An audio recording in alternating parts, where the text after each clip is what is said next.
গোপাল ভাঁড়ের আজকের মজার গল্পটি কোণে খোঁজা। বাসর ঘরে গিয়ে গোপাল আবার পড়ল ফ্যাসাদে। বাসর ঘরে পা দিতে না দিতেই গোপালকে সবাই বলল, ওহে বর, তোমার কোণে খুঁজে বার করো। কোণে খুঁজে বার করতে হবে শুনে মহা মুশকিলে পড়ল গোপাল। কারণ মেয়েদের দঙ্গলের ভেতর থেকে তার অপরিচিত অর্ধাঙ্গিনীকে খুঁজে বের করা দুঃসাধ্য। তাই গোপাল একটু ভেবে নিয়েই হঠাৎ তারই বয়সী একটি ফর্সা টুকটুকে মেয়েকে ধরে বলল, এই আমার কোণে। যেমনি ধরা অমনি এক মহাগণ্ডগোল শুরু হলো। কে কার ঘাড়ে পড়ে, কে কোথা দিয়ে পালাবে তার পথ পেল না। গোপাল যাকে ধরেছে তাকে মোক্ষমভাবেই ধরেছে, আর তার পালাবার উপায় নেই।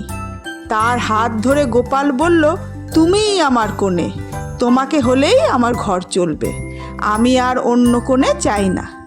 সে মেয়েটি তো বাপরে মা রে বলে ডাক ছেড়ে কাঁদতে লাগলো।